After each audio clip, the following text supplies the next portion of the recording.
And there goes. I should be recording. And welcome, everyone, to our Identify as Being experience. Hopefully it's an experience. Today is the 27th of August, 2020. And let's see, Michael, which number are we on at the moment? Do you know? In this series 4, I've kind of lost track, but maybe you can find I'll look it up very quickly. Okay, it's okay. I just want to get it by the end. Well, friends, I'm glad to see you here. Let's see if you can remain. Let's see if I can remain. I'm going to take a risk tonight. My night, my evening. Somehow, the moon right now is void of course in Sagittarius, and all day I've had these kind of Sagittarian longings to get into something that I've only hinted at a bit. In another 35 minutes or so, it goes into Capricorn, and maybe some kind of clarity will result, and some kind of top of the mountain perspective will be ours. You know, as always, there is a new language involved here, and it's the best that I can do to pursue certain abstract thoughts, which I think I'm thinking. This is in many ways a workout for the abstract mind, but it's not meant to end there.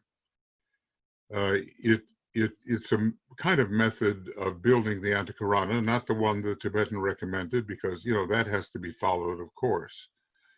This is more like reasoning our way into what he sometimes calls the pure reason of the abstract mind. He doesn't only call it an intuitive factor.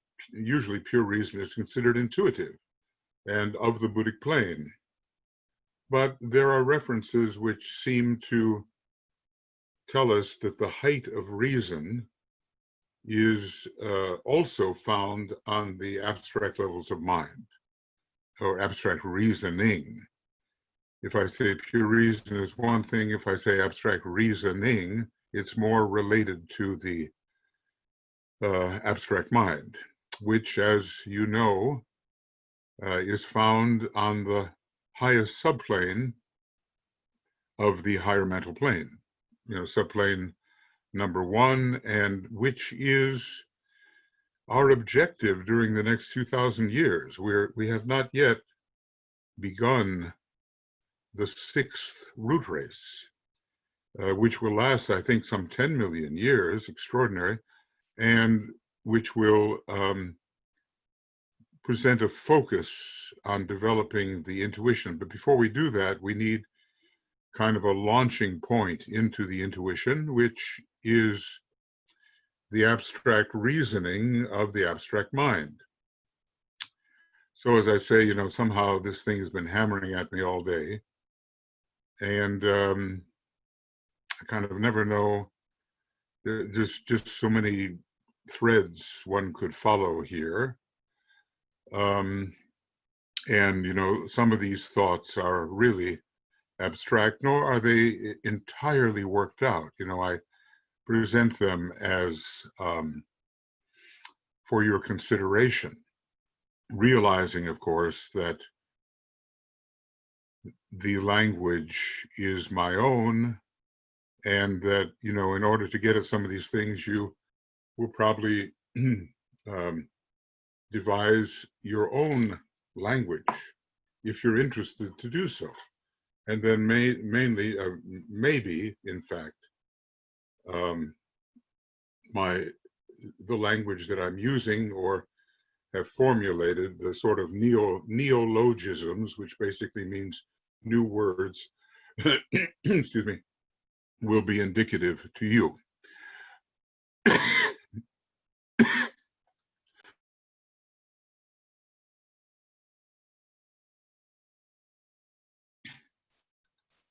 I try not to share with you any kind of coughing fit that I may have here, but I've been talking all day, and I have created a 4-hour program, I believe, on the dangers of meditation, and that's not DK. Gave a very long section, over 50 pages, I think, on the dangers of meditation. It's fascinating. And only in such a book as Letters on Occult Meditation do we see the seed of many things he later takes for granted or thinks that you know because you've read that book. And all these letters, they were written almost exactly 100 years ago in July and August of 1920. And here it is, July, August of 2020. 100 years later, and you wonder what we have absorbed or not. Yeah. Okay. So I just want to, Michael, do you have yet the which number it is? Yes, it is number 12 of Series 4, a very auspicious number. Okay. Of Series 4. And our day today is the 27th of August. Trying to keep a little track here. I'm sorry, I've just been talking too much, and no doubt after I get into this just a little bit, you will agree that I've been talking too much. Okay. Now, I want to well, first of all, I just want to say welcome. And, Michael here to keep us honest.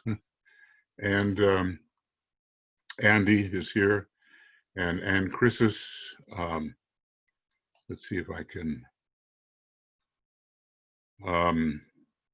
Annette, welcome Annette, and Catherine and Heike. And Joe Waltz on our communication team is here, maybe in a more relaxed mode than when she has to oversee programs. Joan Schofield, Johi, Karen, Loretta, Martine, Miro, Nesa, and Tia, and Yvonne. Yeah. And over here, yeah, that's it. We are gathered together to make an exploration into time and space.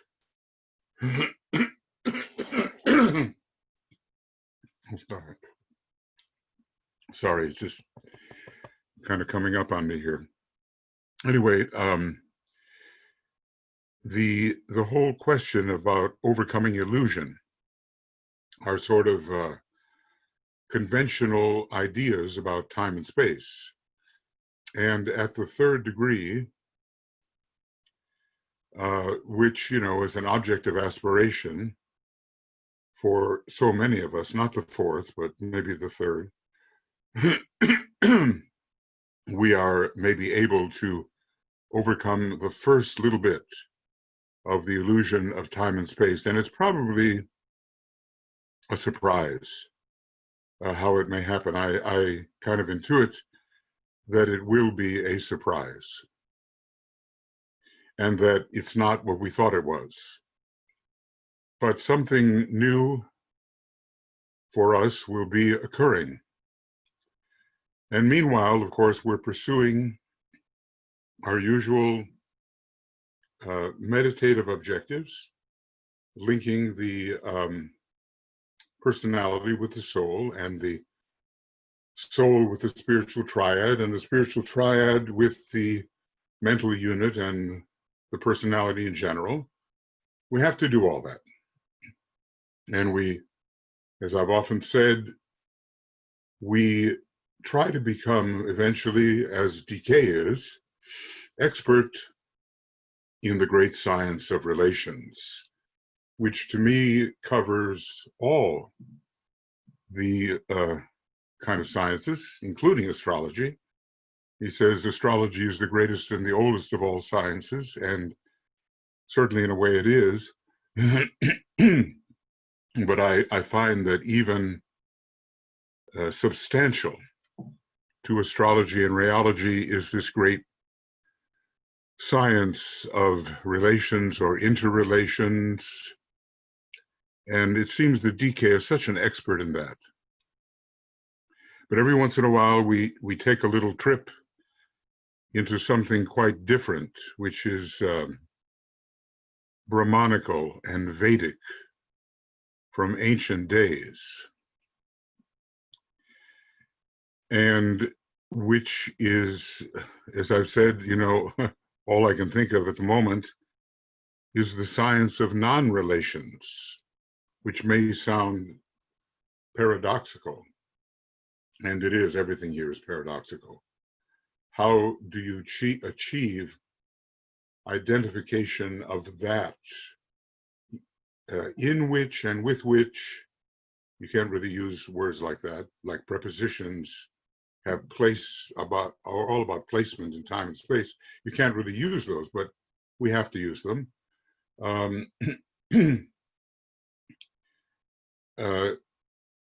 We have to pursue this science which has no in, has no with, has no there, has no other.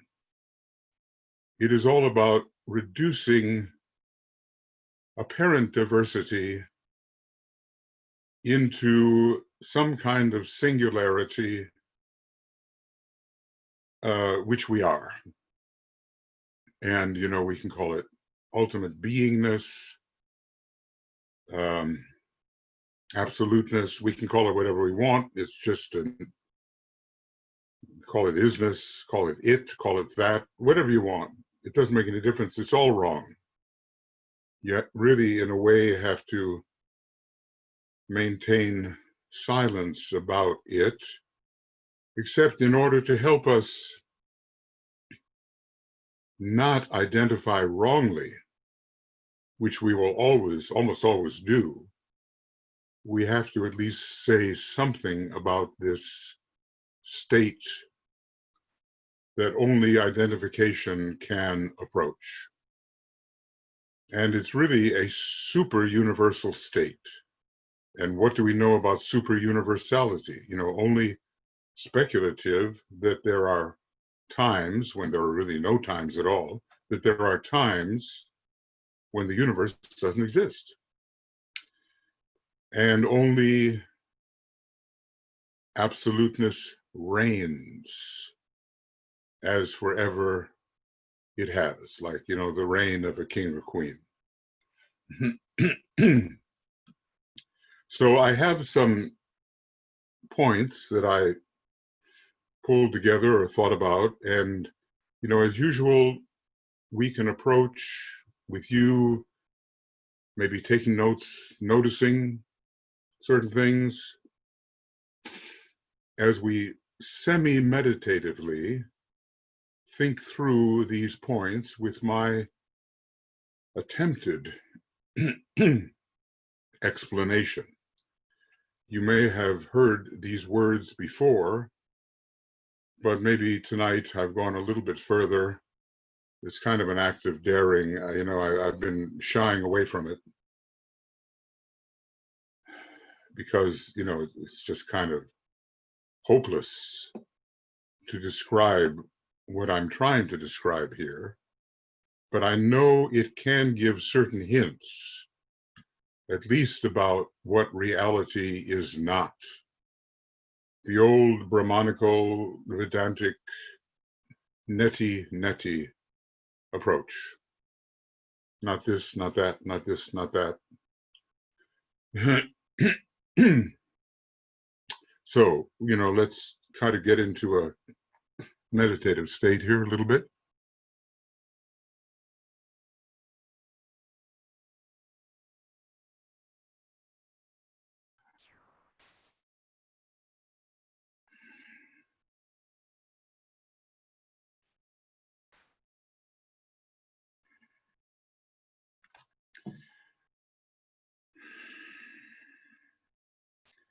And we, will hope for a kind of acuity of the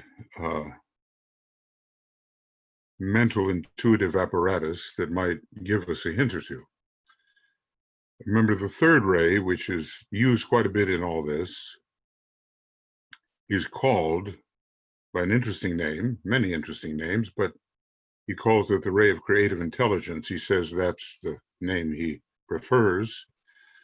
But it's also called the acute energy of divine mental perception. The acute energy of divine mental perception.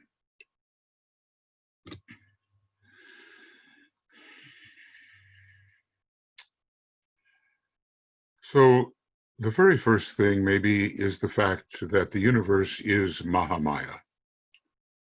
I've said this many times, and I may have to write in little things now and then. Is Mahamaya. And in the Mahamaya of any universe of which there have forever been an infinitude, no matter what universe you may choose, even 1 billion ago, or the largest definite number you can think of, there's always been infinite preceding of an infinitude of universes, no matter where you locate yourself. And within any of these universes, and we happen to be in one of them right now, to which we cannot give an ordinal number, meaning a number that signifies the order of the item. In all of these universes, there are temporal points and spatial points. Now, ordinality is impossible when numbering a universe. From a definite point, like 3 universes ago, 4 universes ago, you can give an ordinal number, 1, 2, 3, 4, fourth in order, but not with beginninglessness, which has ever characterized the great breath. The great breath has always been breathing.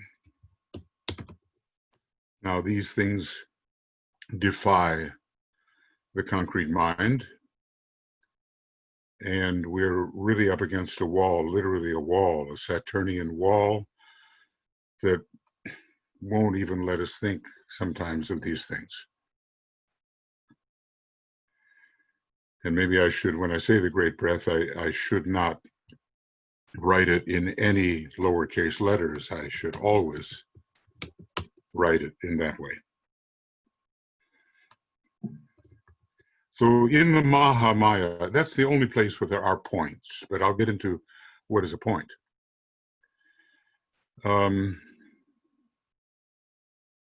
These points are ultimately illusory, and they are limited self-perceptions of the universal logos. There is no universal logoic self-perception which cannot be reduced to a dimensionless point, whatever that is. But even in mathematics, points don't have a width, a height, anything like that. Those are spatial points. And points in time don't have duration. They are dimensionless, and right there is a big problem. what is dimensionlessness? I think there's many a mental trap in the concept of dimensionlessness. But just as long as we know that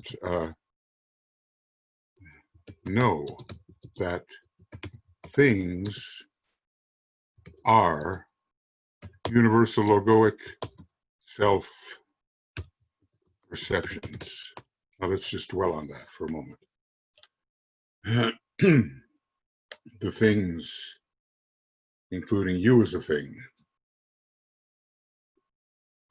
and states, and currents, and energies, and any distinguishability, making a noun out of a verb,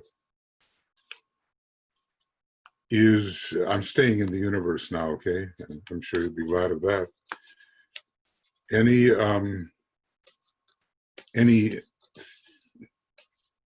thing, anything you can perceive, in contrast to another thing you can perceive, is a universal logoic self-perception.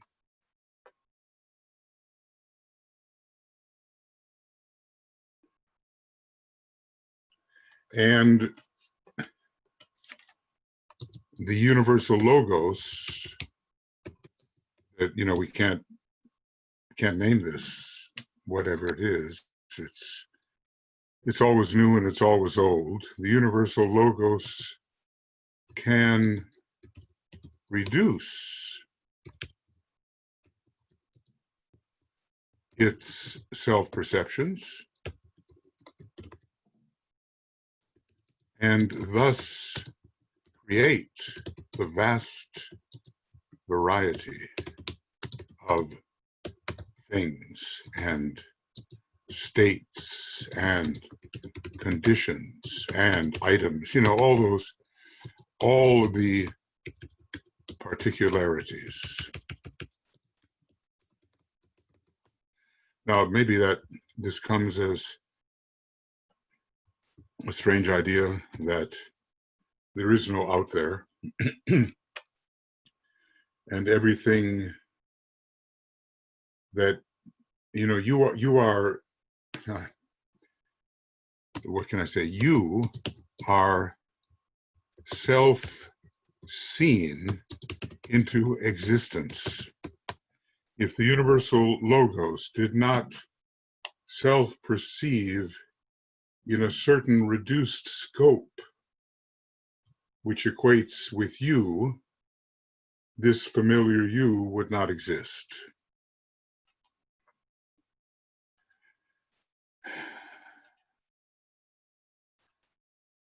So basically, to be seen, to be self-seen, is to exist in limitation. Basically, remember, you are the whole thing. And so am I, and so is everything. And there's no way to escape the pervasiveness of that substance we call the universal logos. And remember, I'm staying in the universe now, which is finite and recurrent through intervals of time which don't really exist at all. So therefore, it's not recurrent, but that's the whole question of superimposition, and we'll get to that. So we're always interested in you and I. You are a universal logoic self-perception. And that is your myopic identity.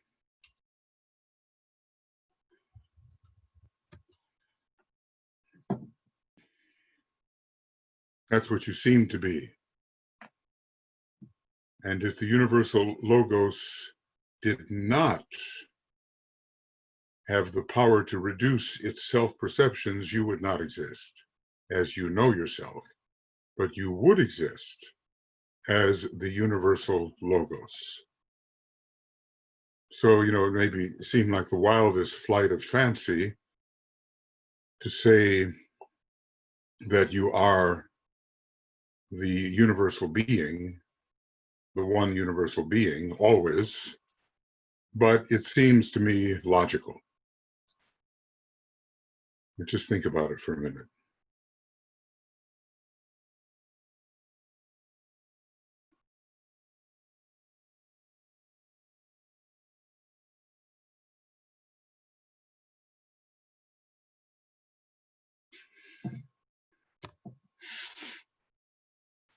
And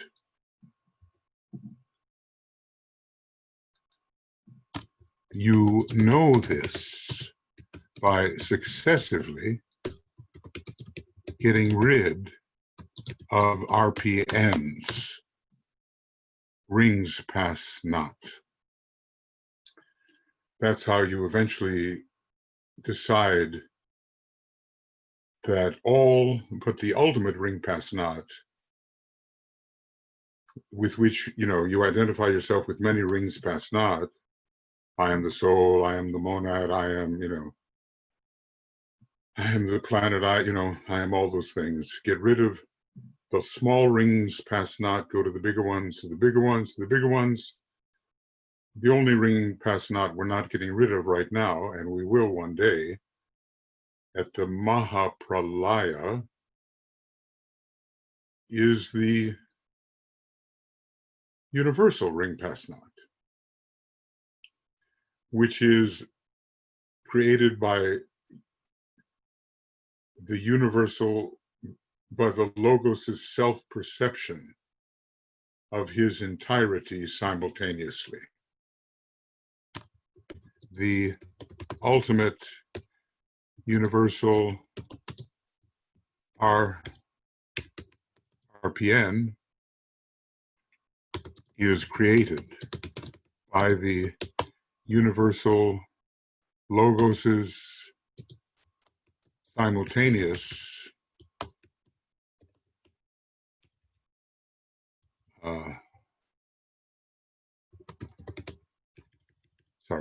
simultaneous self-perception of its entirety.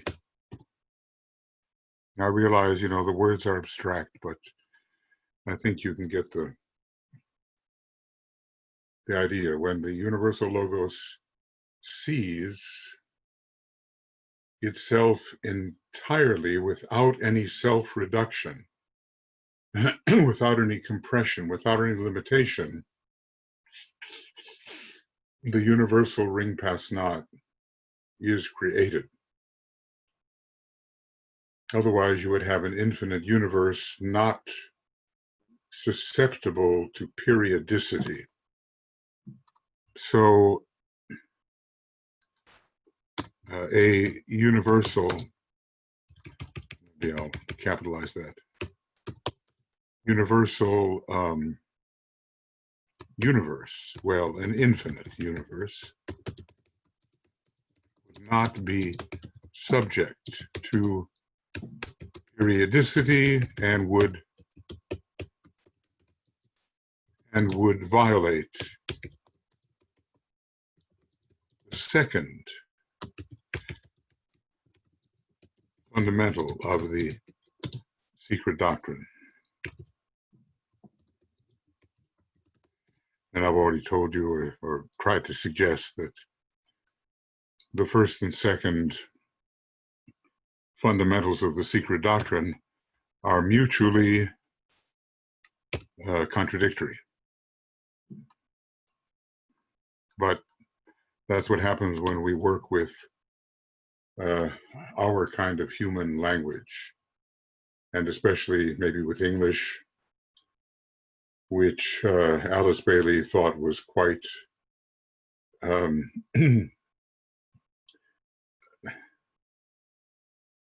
inelastic tongue. not flexible. Maybe Sanskrit would be much more flexible, but it's not just the words, it's what's behind the words. So I'm going with the idea, the hypothesis that every universal instance is finite and is an extrusion from the infinite superuniversal world. So every universe is finite and is an extrusion from the super universal, absolutely infinite world of deific self-reflection. So there is one kind of super universal God, and when that God perceives itself, when the super, I'll have to make it capitals, super universal deity,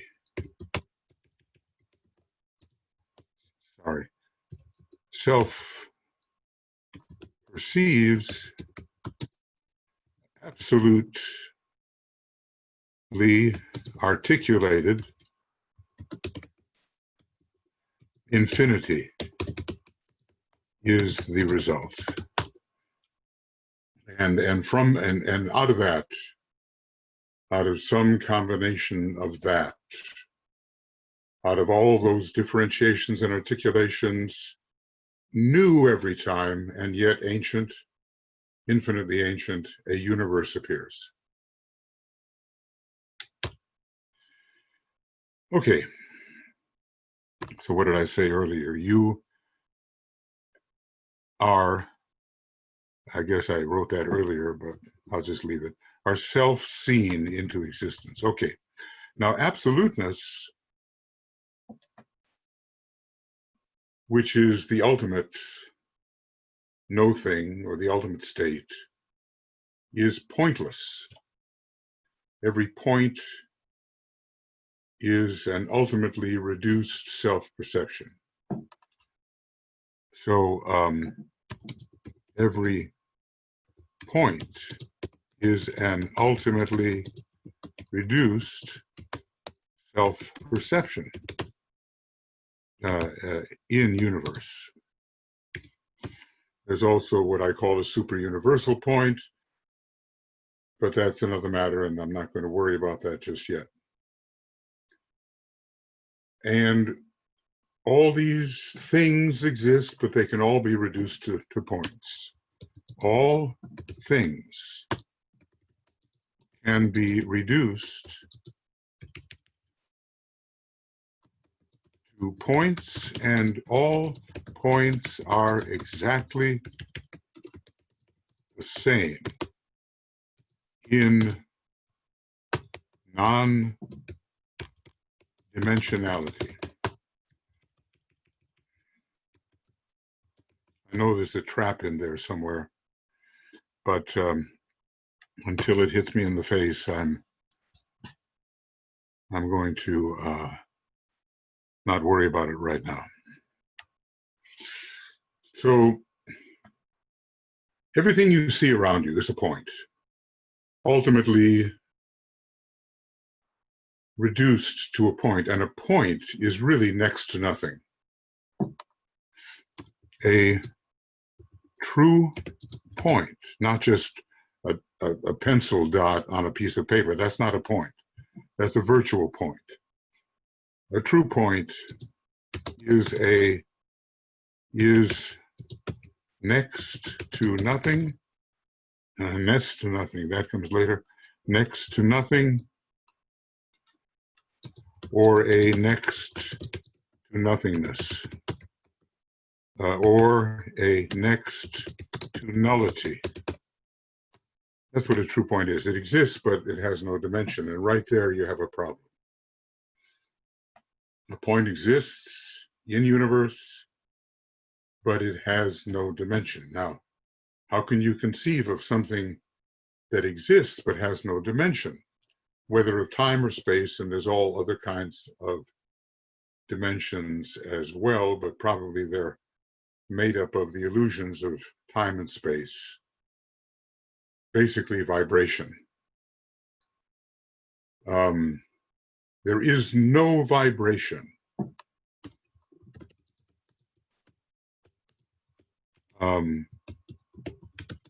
in, and there's no in, absoluteness, no vibration. And when it comes to reducing a point to a thing to a point which is next to nothingness, there's no vibration. So in the ultimate point of a universe, there is no vibration. And in the ultimate point, which is the condensation of all universes, there is no vibration. Vibration in time, vibration in space, those are called, intervals, and there's no intervals. That's the problem. Condensation. We just have to, figure out what words are. It's not a question of the accuracy of words. It's a question of the evocative nature of words, what they evoke in your understanding, because there is no accuracy here. There is symbolic language, which is meant to evoke a kind of realization that we normally, and maybe never, normally don't possess, and maybe in this universe never have possessed. In every universe, ultimately, we possess it, because every universe resolves from next to nothingness into no thingness. I'll get a copy of this to you, so every universe, every point resolves from next to nothingness into, which is a terrible word in this case, into no thingness. And there's a big difference between nullity, which in a way doesn't exist, and no thing, which is the only thing that exists or is, the ultimate isness. We have a little formula here. I'm no mathematician, but sometimes you're forced to think this way and find symbols in order to express the kinds of thoughts that seem to be coming up for you. So let's just say that any number whatsoever, whether integer or real or irrational, there's all these different classifications of numbers. I'm just calling them x to the n. N is the exponent, and that n could be infinity, infinity, infinity. I mean, it could be anything.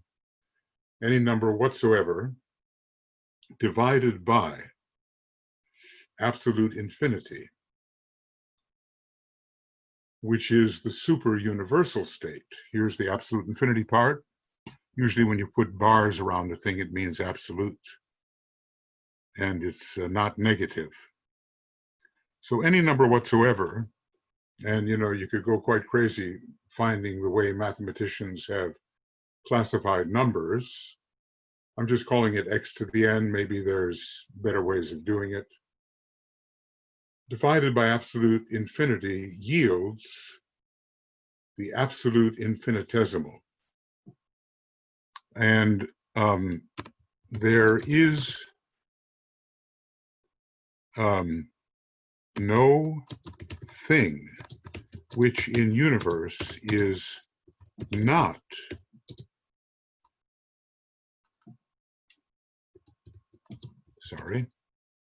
not the absolute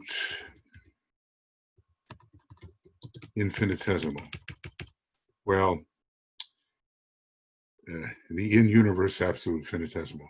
Maybe I'll just put it in italics.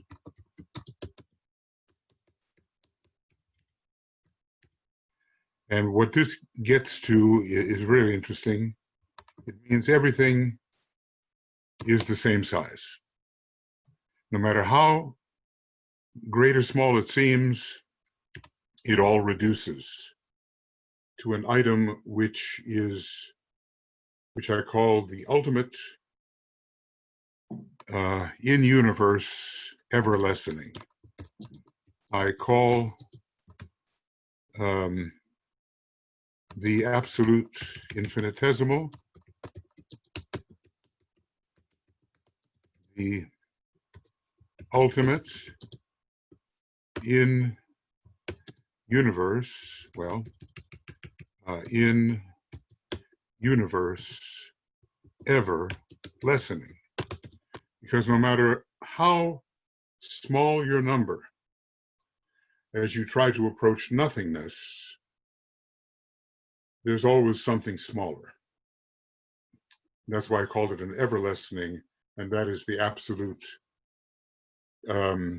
infinitesimal. But it doesn't disappear. You see, that's the thing. It never reaches normal nothingness.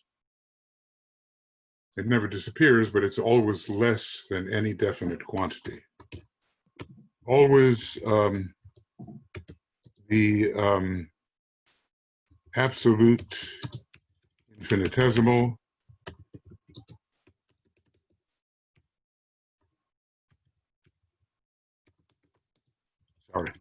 infinitesimal is always less than any definite quantity. And what was my symbol for the absolute infinitesimal?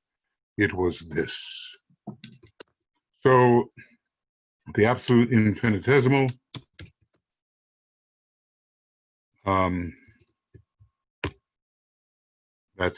that is always less than any definite quantity, no matter how small that quantity may be. And that's everything. Whatever you perceive, it's on its way to nothingness, but never gets there. But it does reach no thingness. And that's after the dissolution of a universe. Maybe if you get the difference between nothingness and no thingness, it's as if no thingness is the ultimate isness and nothingness doesn't even really exist. You think that there's nothing, but the very fact that you're thinking about nothing has made it into something. So the absolute infinitesimal is whatever you see, whatever you perceive. Every perception is the absolute infinitesimal and is the same. So I'll put that down. Every in-universe perception is the I can't go back and find out what the code is the absolute infinitesimal and is no, I'm sorry. I put this wrong. Here it is. This means that any number, every universal in-universe perception is the absolute infinitesimal and is identical with every other. It's another way of saying that you only see yourself. You know, putting it in simple terms. And then, you know, we get right back to the Tibetan second ray method. Naught is but me. Now, you know, I'm looking at a lamp, and it's a long way from saying, well, I am that lamp. But I am the essence of that lamp, and the essence of that lamp is I, and that lamp comes out of me, and I, what I usually call myself, comes out of the bigger me too. So everywhere the same, everywhere the same. And if you've arrived, you know, turn your video off, it'll help. And, you know, we'll get to questions. So you can see only yourself. And so that basically means that take any number, any definite quantity, divide it by absolute infinitude, and it equals the absolute infinitesimal. That's what that formula was all about. Now, you know, you might think it's a profitless to sit around and look at trees and plants and lamps and electric sockets and plates and wallets and whatever, and find that they're all the same. But I suggest that it is not profitless. And I suggest that you still keep living the normal life, even though maybe you're a little more than half crazy. But okay, you live the normal life in the Mahamaya, but you just know you're looking at yourself. And as a matter of fact, even looking at yourself is not so good. You just say you're being yourself. And that means a whole lot different thing than I gotta be me.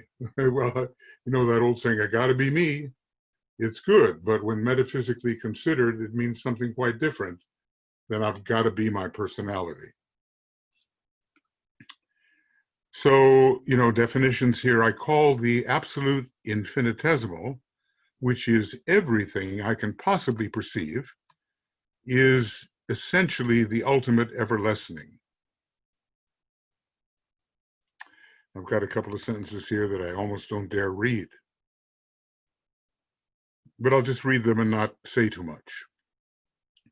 All things with temporal dimension, that is, they last this long, they last this long, when submitted to the formula, become a formula up there where we get the absolute infinitesimal. All things with a normal temporal dimension, 5 minutes, 10 minutes, 10 years, a century, whatever, when submitted to the formula, become the ultimate temporal ever-lessening, or the ultimate temporal infinitesimal. Temporal ever-lessening or infinitesimal, or they become, or the convergence upon ultimate temporal non-dimensionality. We never quite reach that non-dimensionality in universe, but that's what it is. We converge upon it, we converge upon it. We see that as a limit. Every temporal unit becomes is converging upon, is moving towards the ultimate temporal non-dimensionality. In other words, everything takes no time. Okay, now, so every event in universe takes no time at all, ultimately. Now, this is going to lead to some strange conclusions.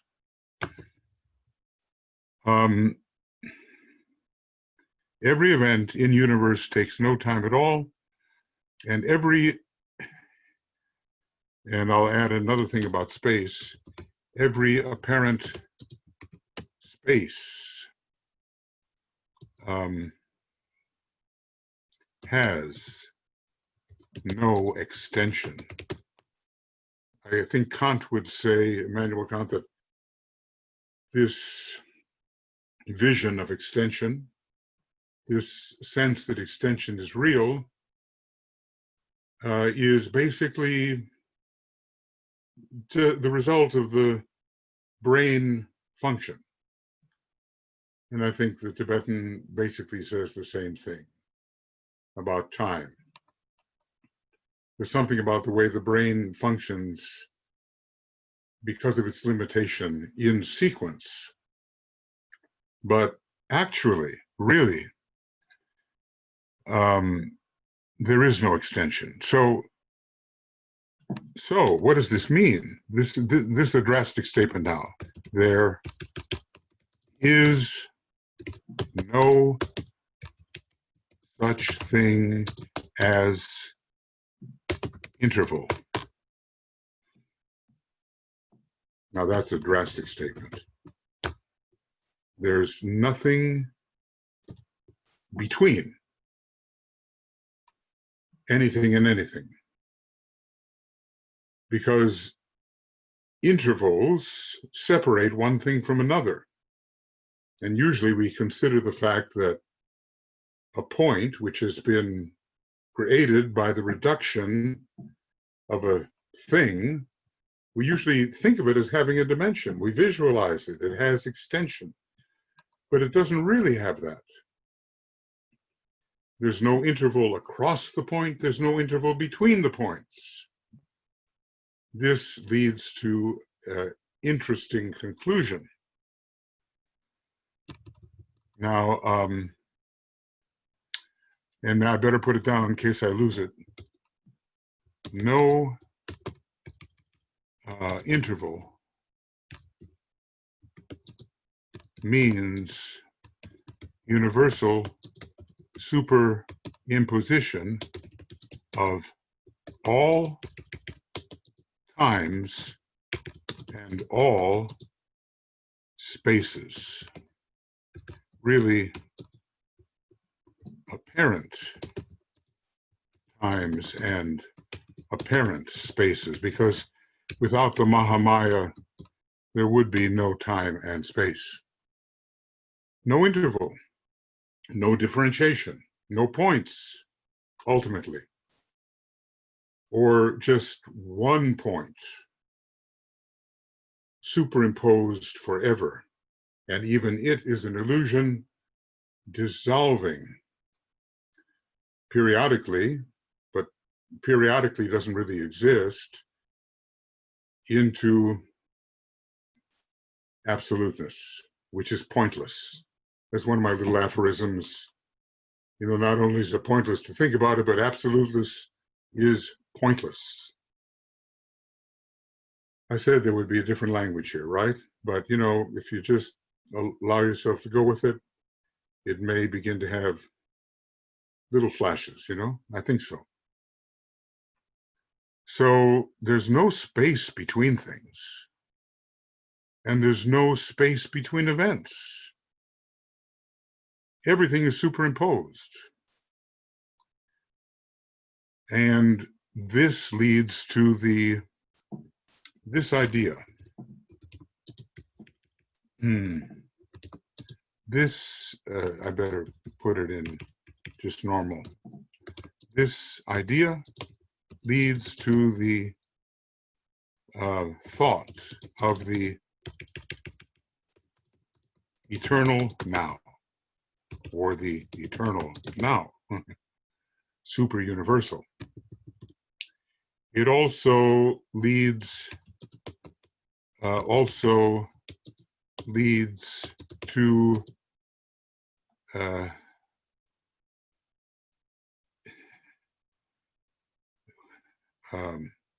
ultimate here-ness.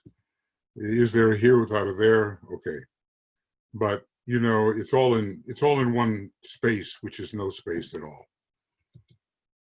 The many spaces are one space, which ultimately is no space at all, because there is no extension.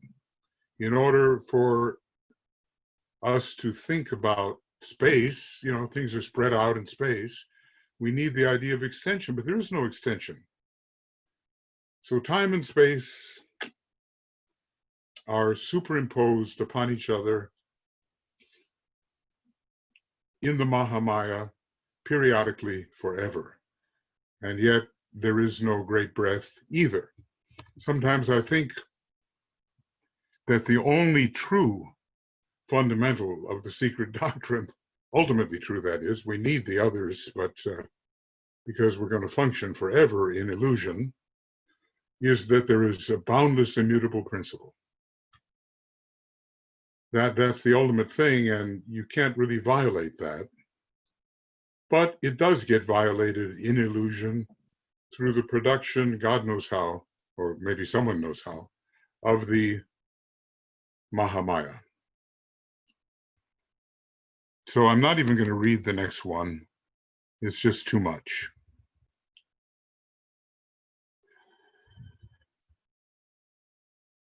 Or will I dare to read it?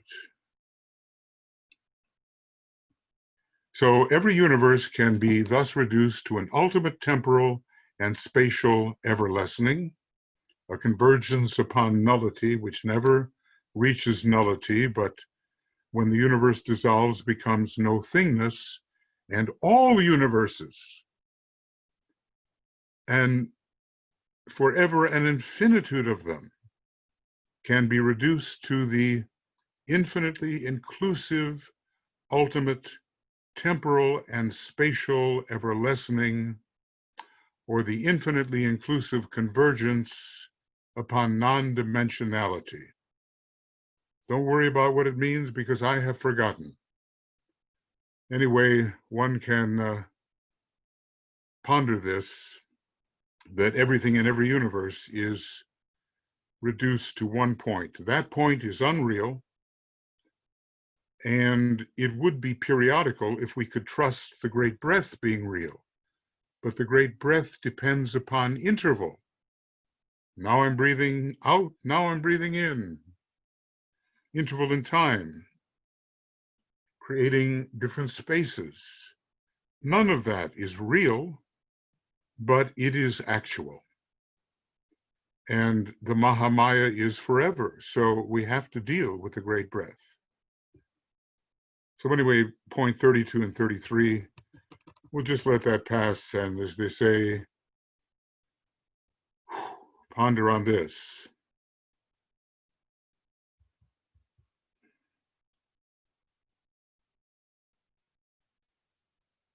So nothing in universe ever reaches absolute nullity. While in universe, it's next to nothing, but it's something next to nothing. When the universe dissolves, it may be a dimensionless something next to nothing in the universe, but is dissolved eventually into pointless absoluteness, which is the, no words. It is the ultimate, than which there is none other. I tried to simplify this. Did I do it? Everything in universe is a self-perception, and ultimately, in universe, a next to nothingness, which super universally dissolves into pointless absoluteness. Maybe that's a little easier, and maybe even I know what I've said, because I think I lost the plot in 30, 32, and 33, or at least it, I could get it, but it's not worth it right now. Every perception is and is not. Everything is a perception, a self-perception of the universal logos, and it has no dimension, and yet it is. Now that's the great mystery. How can something have no dimension and yet be? And so, you know what I'm going to say here, to be thought about, I'm sorry, to be thought about, how can anything have no dimension, no extension, no temporal dimension, and yet exist? And that's the big question. But it seems necessary to consider it. What are the results of all this? That all things have an utterly identical absolute magnitude. They are of the same size. And that all events are of the same duration, which is ultimately, okay, they are of the same size, which is ultimately no size at all. And all events are of the same duration when compared to absolute duration,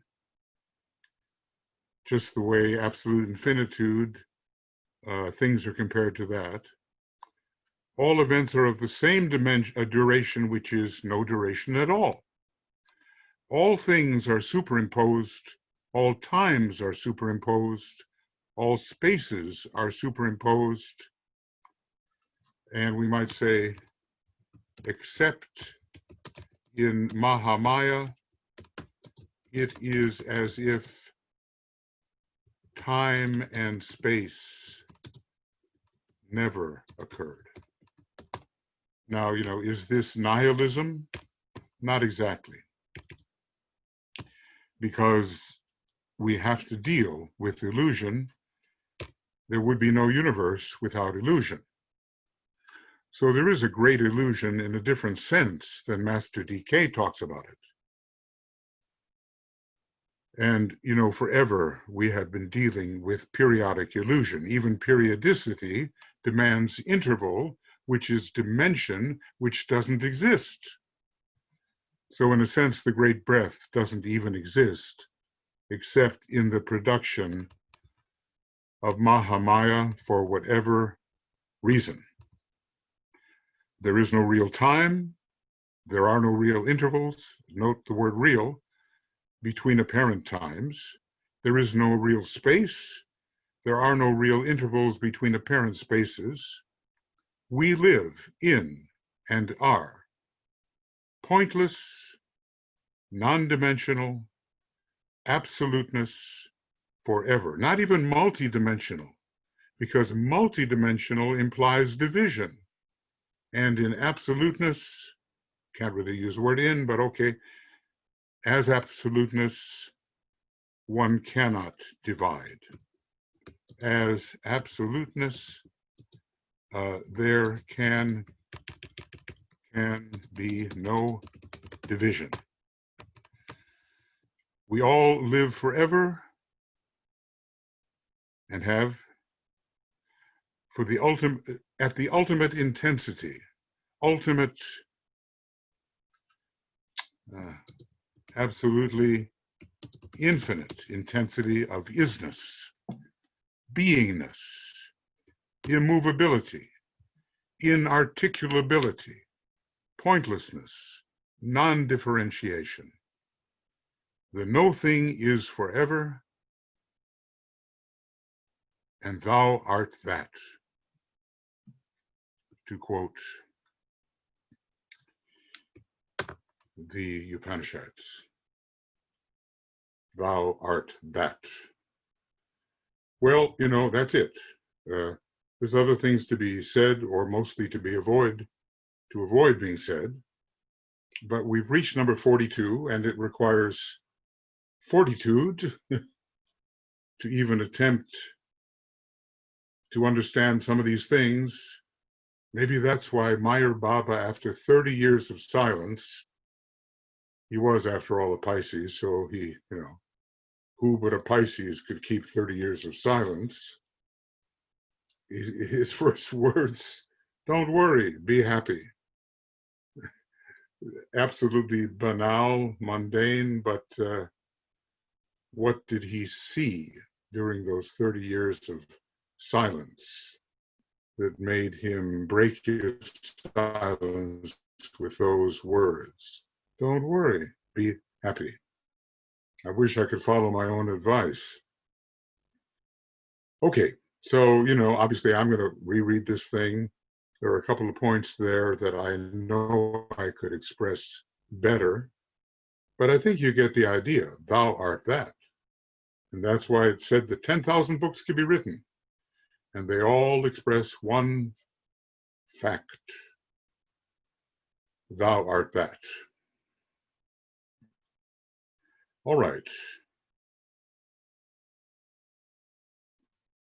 So now, if any thoughts or questions have arisen, I've dealt foundationally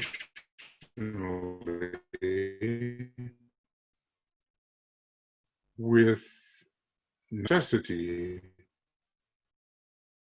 in pure being for non-time, non-space. It says my connection is unstable. Boy, do I know that. And there is Anyway. a question. Okay. Yvonne asks, how does this knowledge benefit a disciple? It's a good question, of course. And it gives the power to identify as all human beings, as if one was all human beings, the essence of all human beings. It penetrates beyond the ring past knot, which apparently exists between people, and allows you not only to see the interiority of everyone, but to be that very interiority. So it's the ultimate state of spiritual intimacy, which I think, is probably a very high initiatory state if we could really get it. The Christ is the great exemplar of identification. Then he would approach it in a second-ray way. Obviously, this is not so much a second-ray way. This has got a lot of third-ray in it. But he, it was simplified about his life. He said, they say, he knew what was in man. He knew what was beyond the apparent ring past knot. He was in you. He penetrated your aura. He was your essence, and therefore he could help, because he knew exactly in the Mahamaya what was needed. So, you might as well ask the whole Upanishadic tradition, why a Brahmanical tradition? Why did they bother to see the one life in everything? And I believe it's to live a better life, more intimately, spiritually, in the Mahamaya, and to be in a position to help, because not only do you see, but you be, as it were.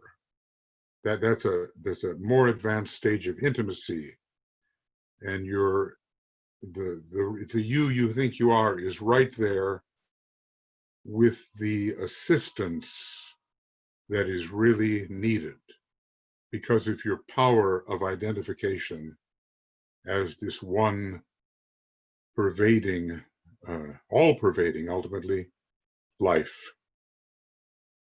So, you could write a book on your question there, Yvonne, but that's how I see it. He knew what was in men. He knew because he had gone beyond the barrier and became them, or realized that he was them. 17th chapter of John, I and them, thou and me, we and each other, all that. limited by language, but there it is. No better explanation of identification ever given, says the Tibetan.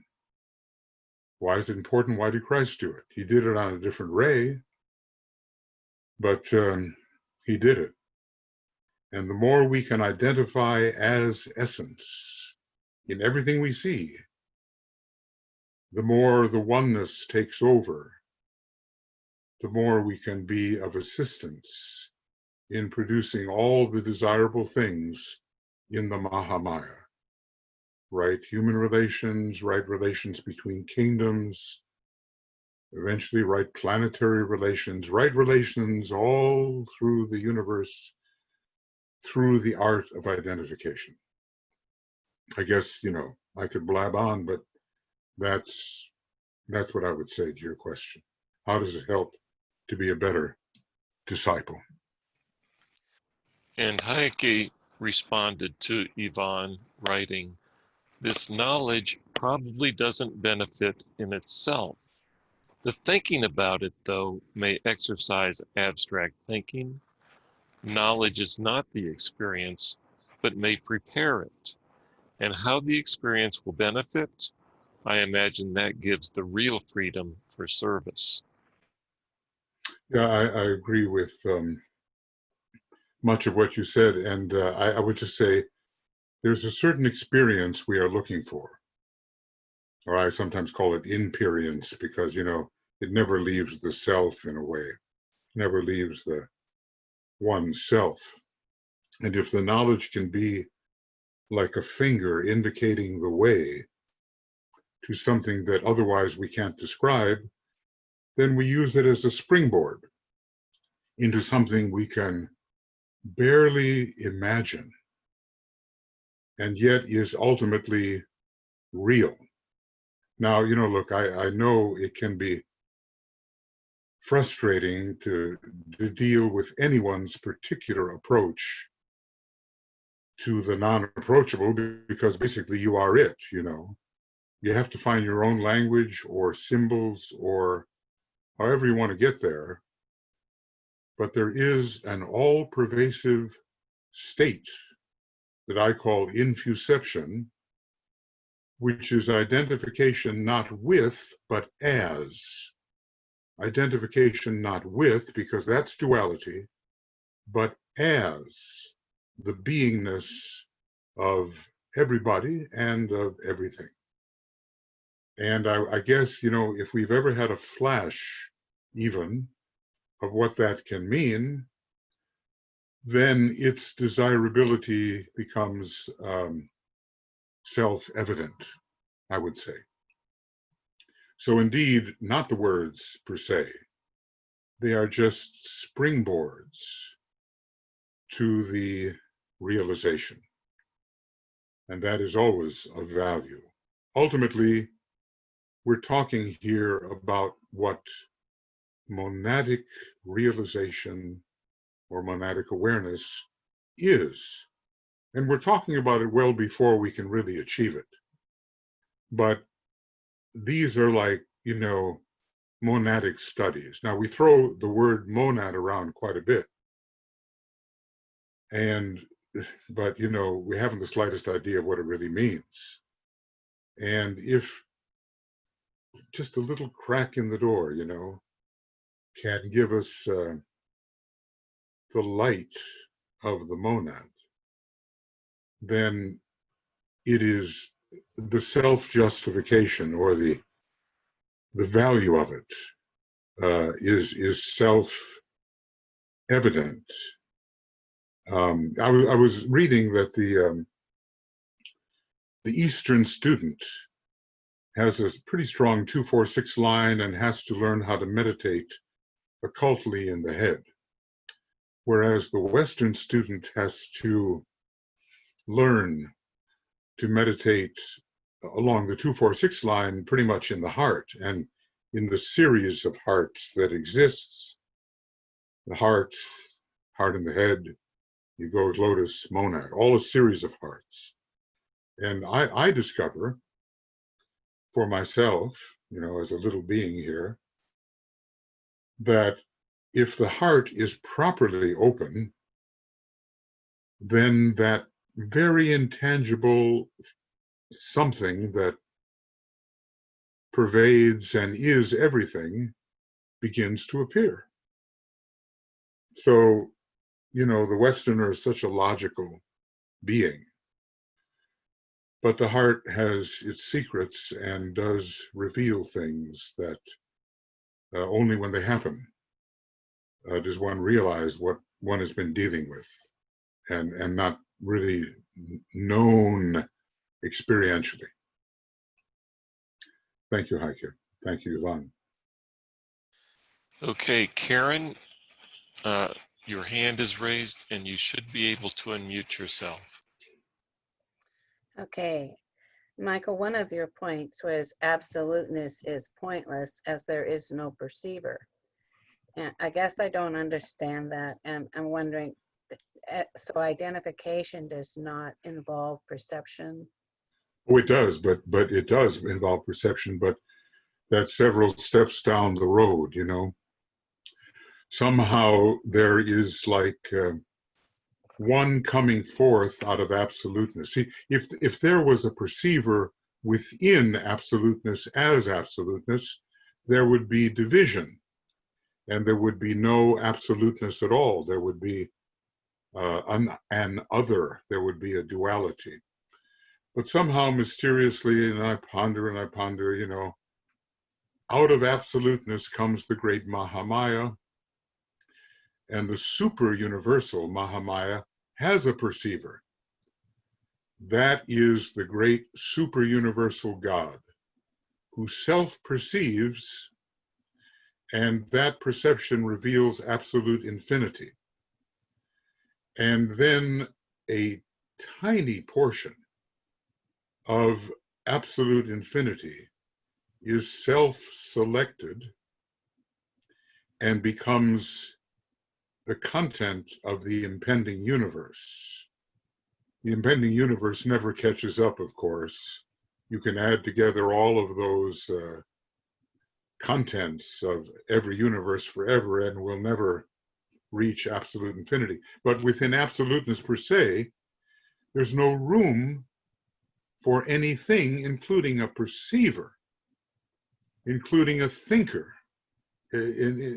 All there is beingness without any reduction of beingness, such as a perceiver, a thinker, another one. You cannot have a one in the great zero. It's the absolute zero in a metaphysical way. So, we have to ponder on it, that there's such an intense state of beingness, which we can only know when every universe has dissolved, that nothing else is necessary, and nothing produced by any type of division, either the 1 to the 2 to the 3 to the 7 to the 12, whatever, none of that is necessary, because it's all overcome by an infinite intensity of beingness, which is all inclusive of every possibility without being divided by those possibilities. And I've had to think about it a long time, and I'm not even there yet, because I'm just not there yet. I'm thinking about it. But outside, is there an outside? Okay. Outside of pointless absoluteness are all of these different points, and super universal in the universe, all the different parts and pieces interacting, relating, super universal relationships in universal relationships, and none of that is occurring as absoluteness, which is absolutely homogeneous and without any possibility of self-division. And yet the illusion of self-division arises from it, and who can say how? And that's what's got me, thinking about it. I hope that's a little bit of a clarification. The beingness of absoluteness the isness of it, is so intense that it overcomes the need for number. Blavatsky refers to this thing as the no number, and everything else is number. Yes, that So, helps.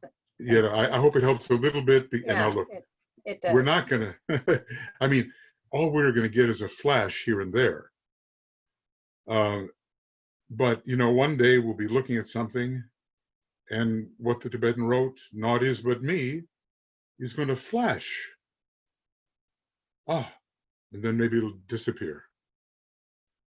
And it will have nothing to do with us learning all about the science of relations and how everything is fitting together. And, you know, I want to know about that stuff too. So does everybody. And Master DK is the expert at meticulous entirety.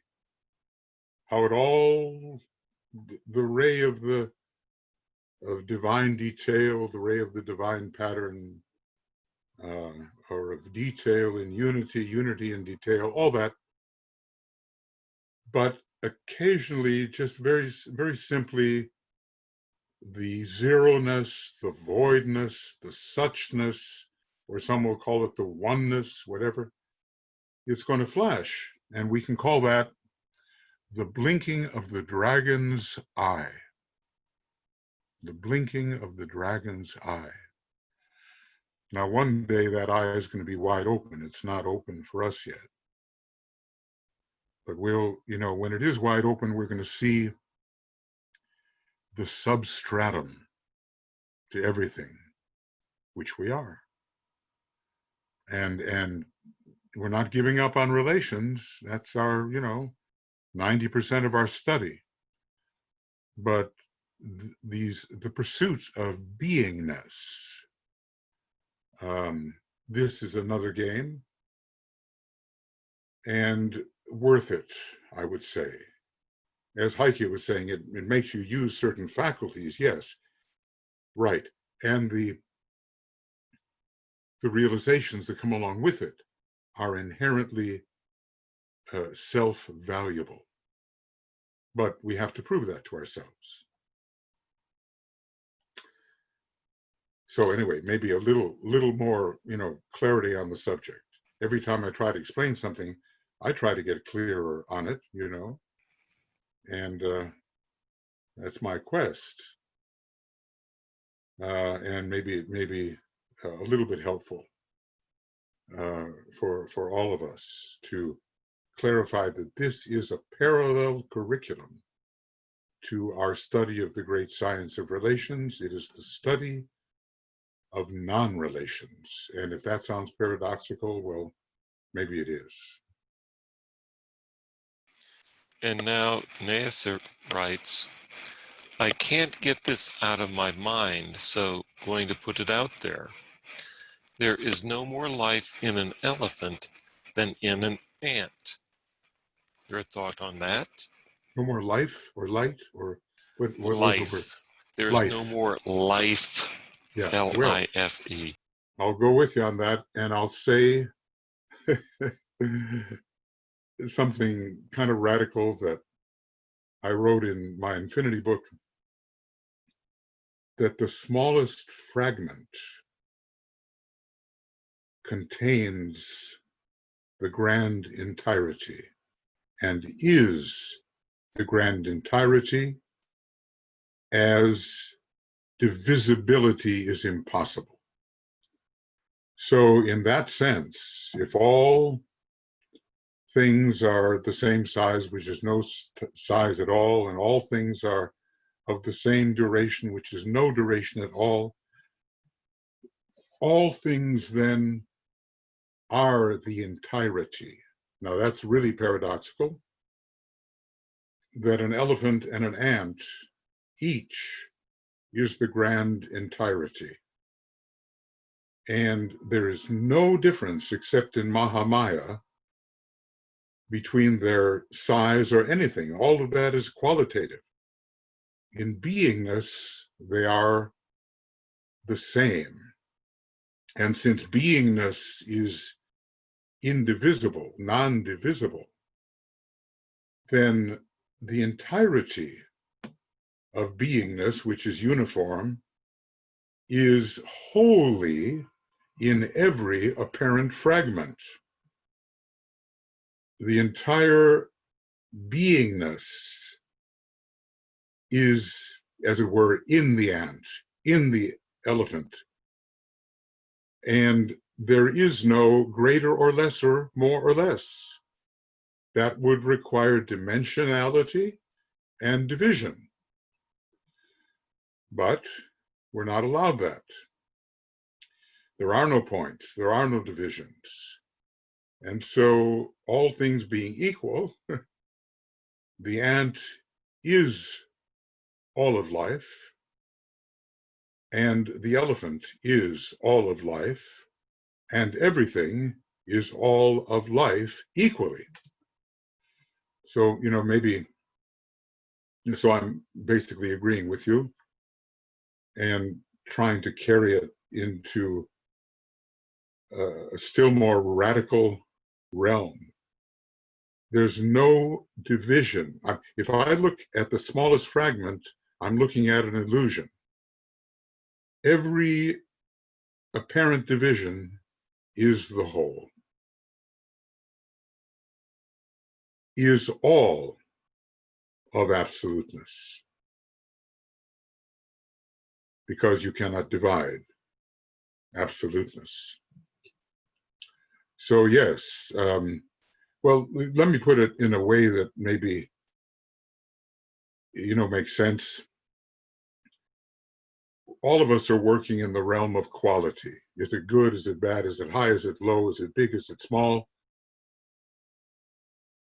Relative to each other. We're working in the realm of quality, but that is not working in the realm of being. Everything that is, no matter what its quality, good, bad, evil, good, whatever, the very isness of it identicalizes it with everything else. So since the ant is the elephant, and everything is, and every unit is all things, then quantitatively, which is illusory, but we can still say there's as much life in an ant as in an elephant, as in a planet, as in a galaxy. The grand entirety, the indivisible grand entirety, I'm going to write it down so I myself remember, okay? Sorry, it'd be nice if I could just type or something. The indivisible grand entirety is equally in, that's a bad word, every fragment. Equally. There's no relativity. There's no more here, less here. There's no more or less. There is no more or less. All same. All equal.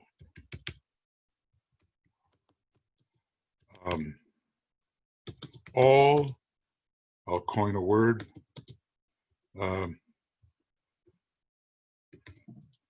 entiritus. Apparently I used that word before, entiritus, all entiritus, every fragment.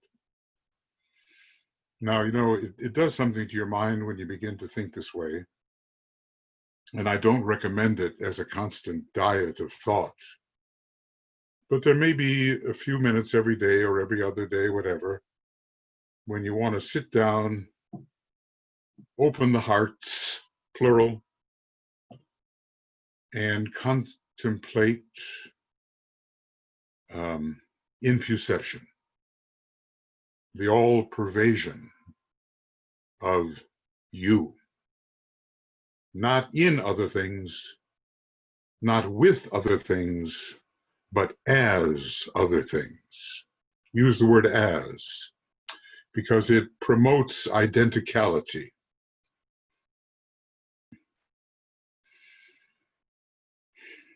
Okay, I hope that, yeah, I'm basically agreeing with what you say and amplifying why I think it's so. And now, Joe Garceau's hand is raised. You should be able to unmute yourself, Joe. Hey, Jim.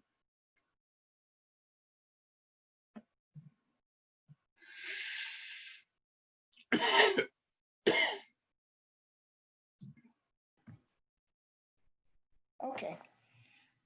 I actually wrote this out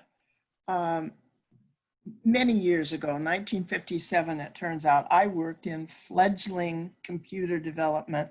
I've been there about 2 years, and one day I was sitting in the darkened room where the engineers were fiddling around with the computer.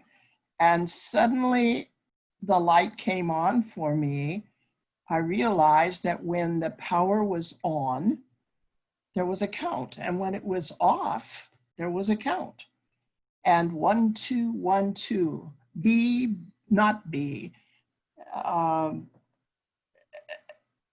being and not being, in other words.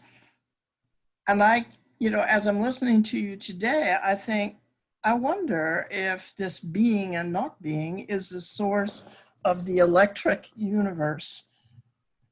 That's an interesting idea. They say it's all zeros and ones in the computer language. So, we have a lot to learn about Fohat. That is the electric universe, and the fifth ray mysteries have to reveal themselves. There are many ways of finding your entry into the mysteries, and on the fifth ray, that's one of them. So the fifth ray being very connected with the first ray, which is all about you exist, you don't exist, the life, death, in, out, in, out. So I would say there is a way to connect this whole idea of universal electricity with these basic ontological questions. Ontology, the science of being. And, it was interesting with Spinoza. He began with, in his ethics, he begins with 6,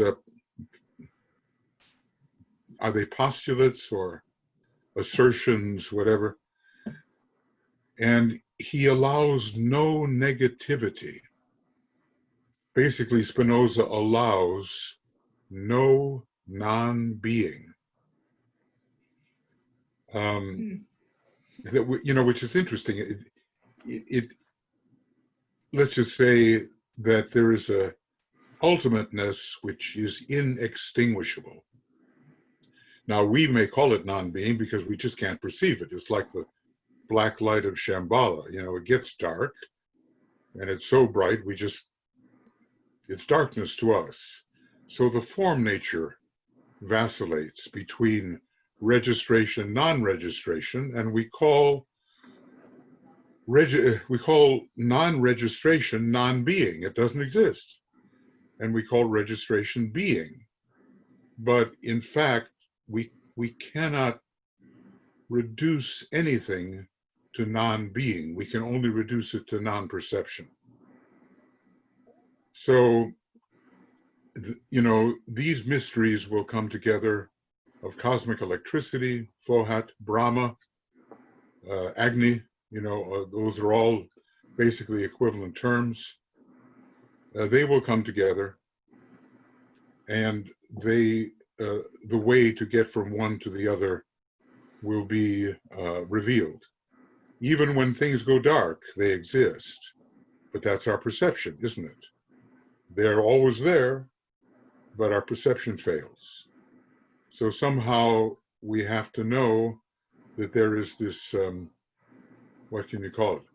Substantial level, which right now is not perceived, yet exists. And let's make it easy.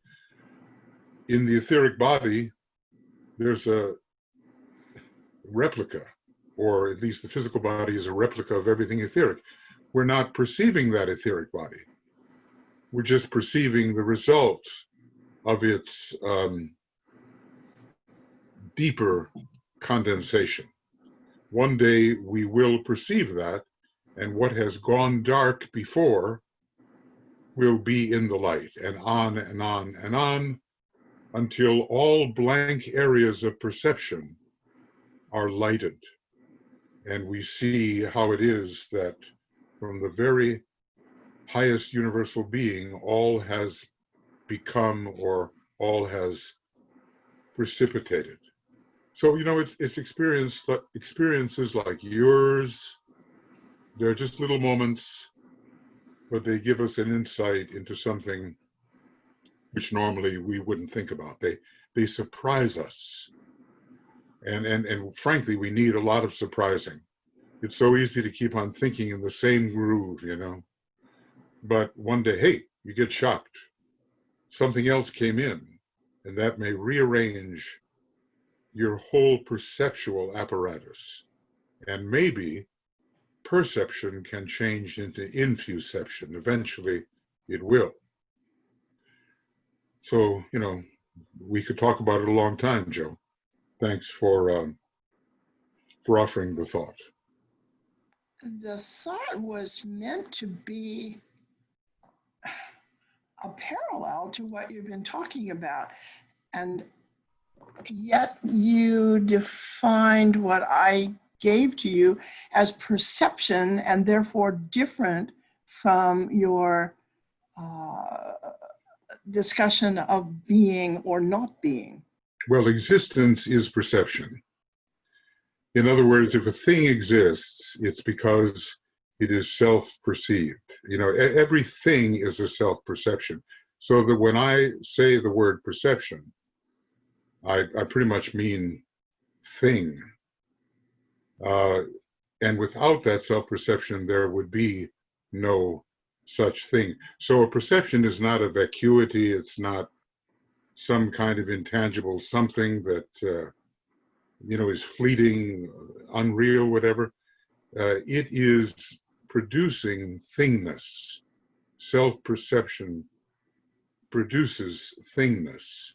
And if you want to get under the divisions of thingness, you need infuception.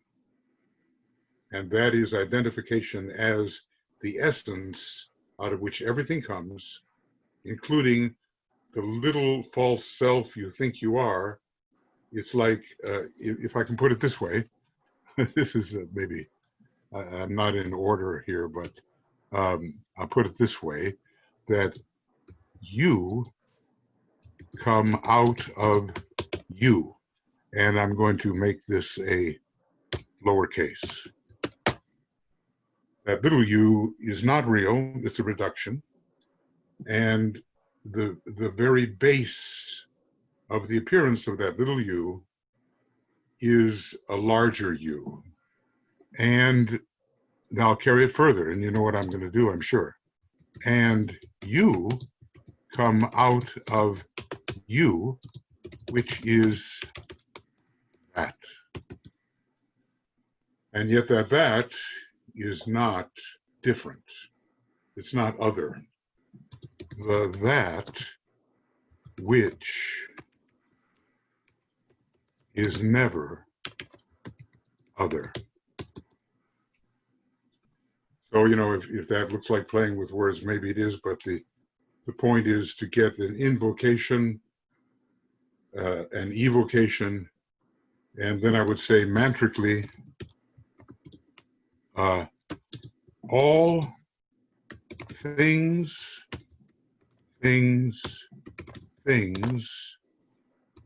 arise from me.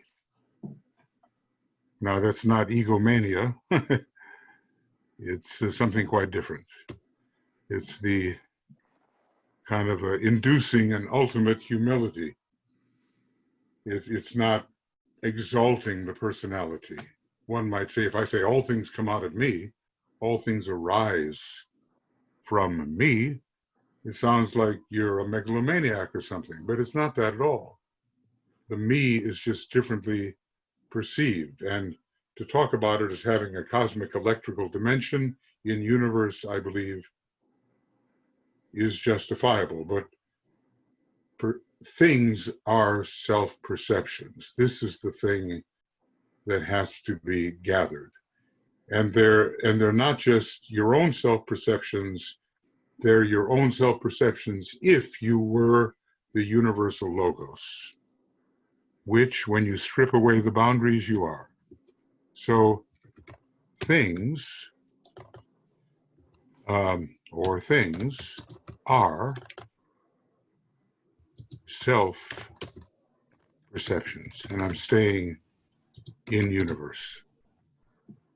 Now, obviously, your subject is deep and requires more than I can address at the moment. One has to really, you know what Voltaire said, if any man would converse with me, let him define his terms.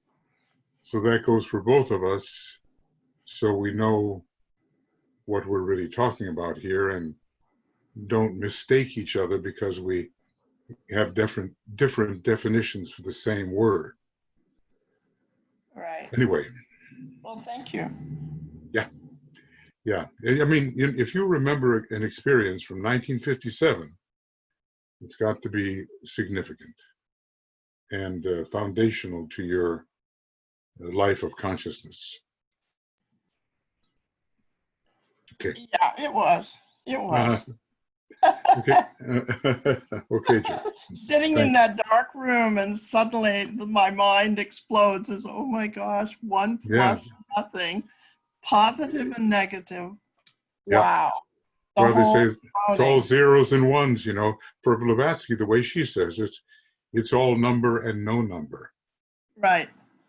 Which is interesting because the realm we're trying to talk about is the realm of no number. The minute you have number, you have boundary. So, and we're talking about the boundless immutable principle. Yeah. Okay. Thanks, Joe. Thanks. Okay, and Veronica, I think responding earlier to Heike and Mesa wrote black hole. And I'm wondering if, Anne Veronica, you could explain your comment, black hole. You can unmute yourself.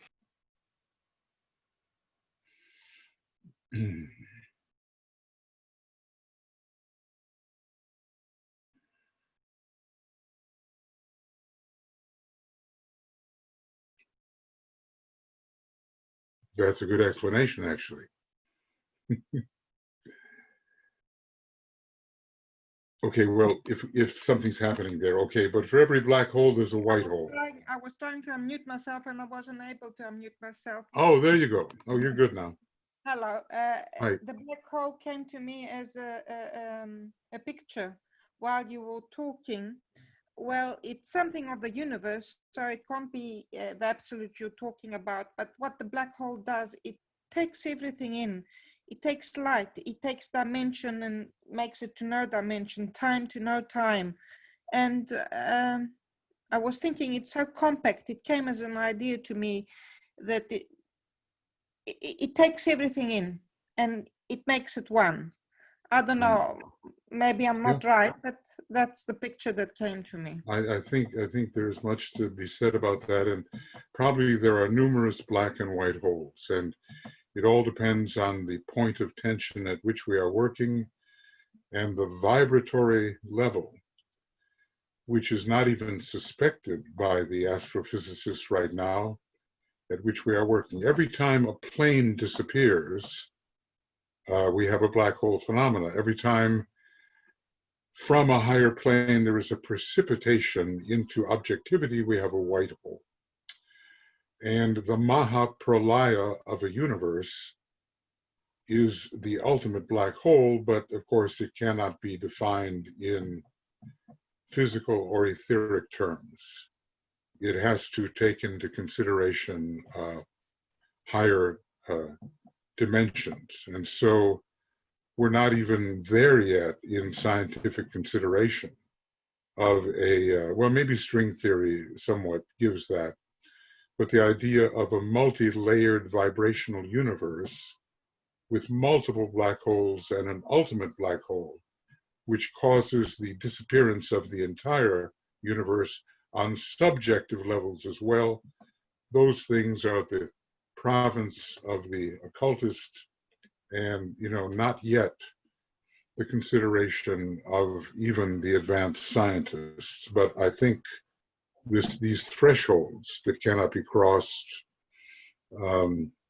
this all devouring quality of the black hole is really important in producing the ultimate synthesis, plane after plane after plane, maybe even reproducible in death of the human being as the lower functions disappear and are raised into the samadhi of the highest head center.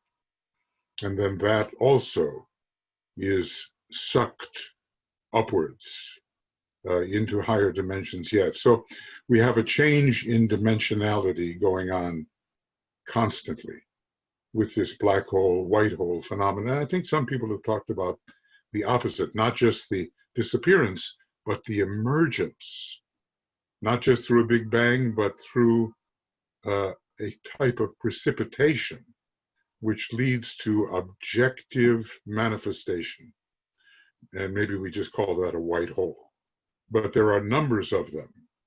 And there's a dynamic going on in the universe with respect to all the planes, their appearance and their disappearance, which is an extension of the black hole idea. And let's combine it, black hole, white hole idea. We read in chapter 10 of the rays and the initiations about the various areas of darkness faced by the advancing initiate. It's always darkness, and then the appearance of a new light. So they have to enter the darkness, and then a new light appears. And they exhaust that new area and enter a new darkness, and then a new light appears. It's very interesting, and it correlates with some of the higher initiations. Those black areas are found, well, I can't even remember where they're found, but between the lower mental plane and the higher, between the higher mental plane and the Buddhic plane, and so forth. Probably there's one between the atmic plane and the monadic plane, and there's certainly one between the cosmic physical plane and the lowest levels of the cosmic astral plane. All of these are areas of darkness which have to be penetrated and have kind of an analogy to, I'm disappearing from this level. What's happening? Well, I'm being, pulled into this event threshold here where nothing is passing out and things are only passing in. But the universe, nevertheless, has precipitated from, i.e., the top, and not through the black hole process, but through a manifestational white hole process. Thank So you. anyway, it can be extended. The idea can be extended. I Yeah. was thinking also of dimensions, and now as you were talking, I was thinking of Babbitt's atom. Yeah. He was a disciple of Master Kutumi, actually. So the story goes. And it was an atom. It was an atom that basically it was currents and force. It was not quite a tangible thing. It was energy flows. We've all seen it with the different Spirilian worlds, and right there, a whole book can be written on the subject of that atom, which probably at a certain point will be revealed to be true. And, the different atoms that exist on atomic planes will be seen to be different. Right now, who's thinking about an ultimate etheric atom, an ultimate astral atom, an ultimate mental atom? Who's thinking about that? It's not yet the realm of scientific inquiry, unless the scientist is also an occultist. And they get simpler and simpler and simpler, and they are all about force currents and worlds upon worlds, spirillae upon spirillae. So much to decipher there, as well as the kind of geometries which Besant and Leadbeater revealed in relation to the elements as they were psychically investigated. So a kind of divine geometry and a kind of flow of force is necessary when determining the etheric structure of the atom, and then the astral structure and the mental structure and so forth. It's still atoms until we reach, what is called the bubble in the koilon. Maybe that's the ultimate physical plane particle, cosmic physical plane particle. And what does it say? 14 million or billion, I forget the exact figure, of them create the ultimate etheric atom. And the number 14 itself is interesting. At least this is what Leadbeater and Besant and Janara Jadasa, former head of the TS back in the 20s, that's what they say. 14 billion, is it, or million? I can't remember, but create that maybe Babbitt's atom, which is ultimately etheric. And that's a tiny unit, of course. And whether that is further divisible or not, well, how do we know? We'll just have to, the internal scientists will have to divulge this and find out about ultimate divisibility on the cosmic physical plane, and whether the atomic structure factor extends onto other cosmic planes. We barely suspect there is an independent field called an emotional vehicle. That's how low down on the totem pole we are. But, more and more we'll get the hint that there are always higher planes until there aren't. Thank you. Thank you, Anne Veronica. Thank you. And our last written comment is from Joan, I believe, responding to Joe Garceau's thing about the light coming on, light going off. And Joan wrote hologram. I'm wondering if Joan would like to expand on her comment. You can unmute yourself if you want to. Hi.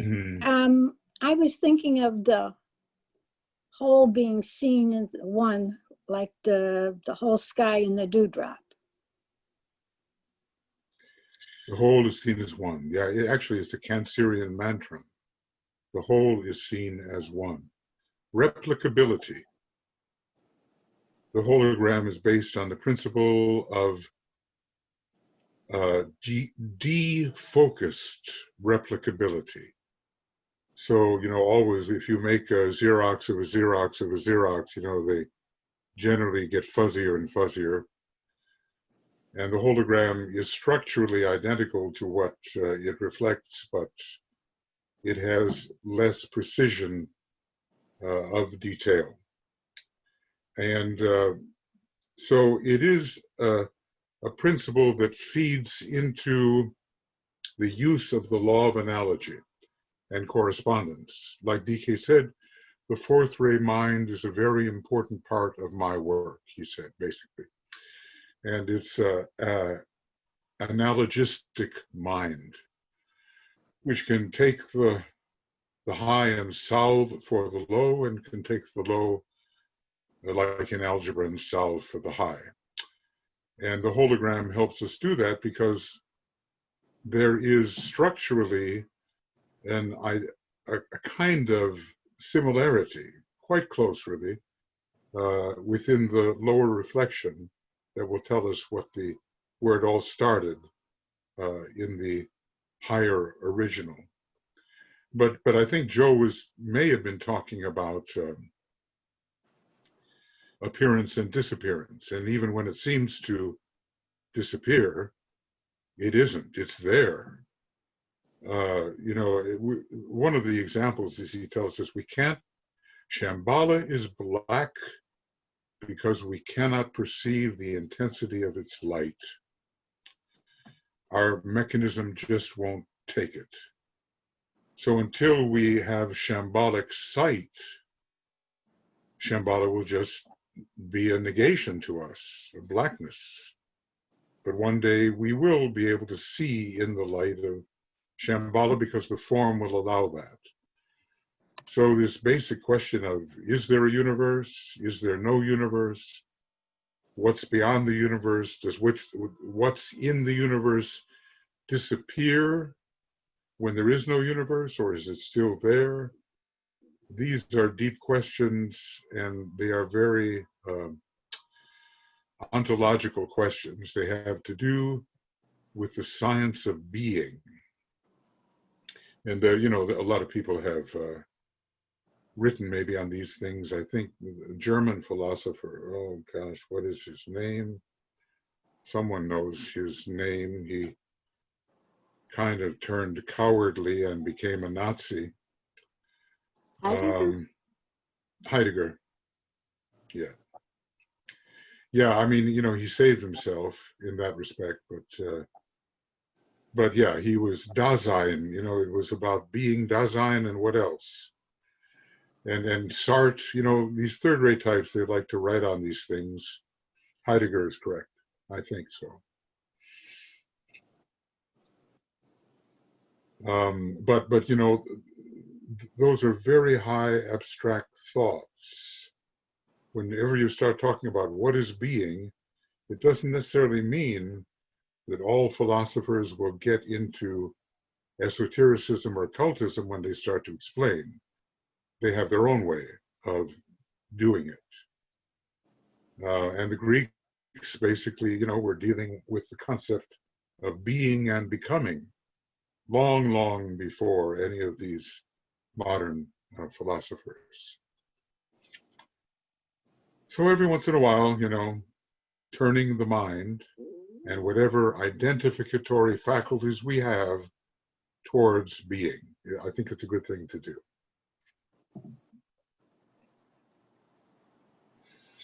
Is that it then? Perhaps it is time now to change your screen share to the Great Invocation. Ah, you're anticipating that I would miss that. You don't really think so, do you?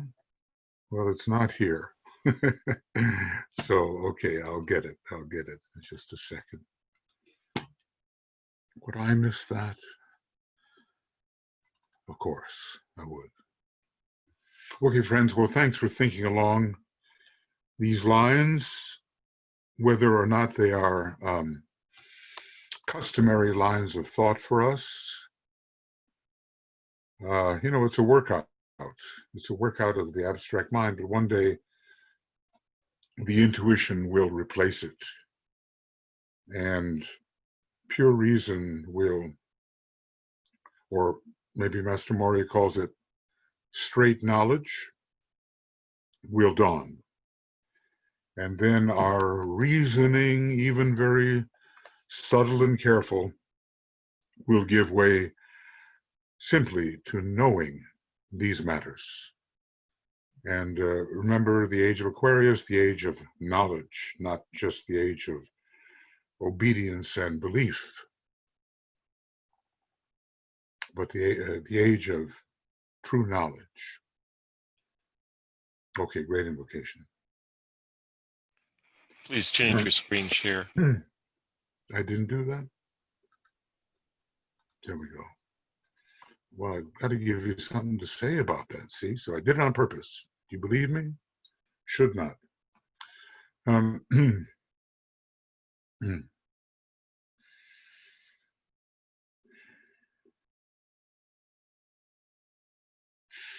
From the point of light within the mind of God, let light stream forth into the minds of men. Let light descend on earth.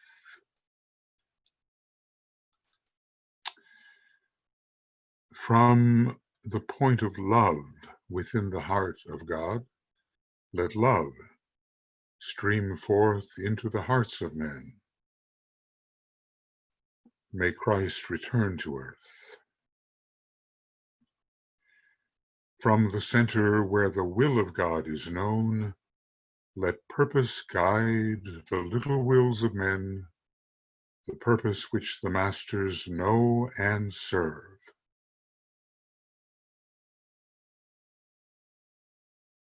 From the center, which we call the race of men, let the plan of love and light work out,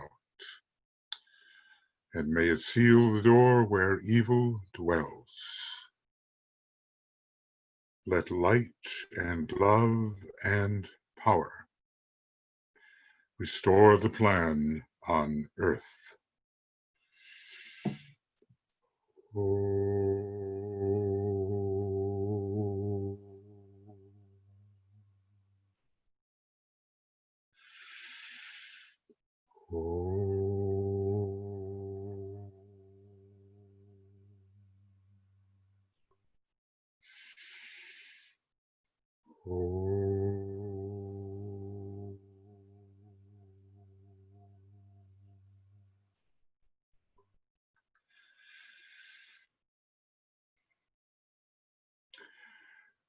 Okay, friends, it's like tea.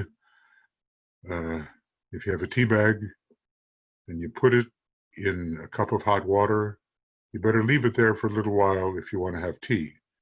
If you just do one dunk, you won't have tea. So let's stay with it, and occasionally, not always, but a little while, think about these things. And maybe more light will be thrown upon the great science of non-relations, the science of being. Okay, thank you. And we on the communications team wish you the very best tomorrow morning. Glamour. And there's plenty to deal with in terms of glamour these days, so let's just, we'll meditate and see if we can help a little bit. So much lying going on, and so much misrepresentation and misleading, and struggling for the ascendance of the personality so much, so maybe we can do a little something. All righty. Thank you. And I'll stop the recording, and then Michael can turn everything off. Then tomorrow evening, we've got the treatise on cosmic fire in depth. Yes, correct, if I make it. Tuya's coming back with a load of things. And then Saturday morning is the Soul of Nations broadcast, and Sunday morning attracting resources for hierarchical purposes. And next week, we've got the full moon on Wednesday. Yeah. And we'll let you know more about that as we go. The pre-full moon will be a go-to webinar on Tuesday at 8 p.m. GMT. Correct, and thanks for filling in. Okay, friends, we go now, and ciao and thank you. Bye-bye.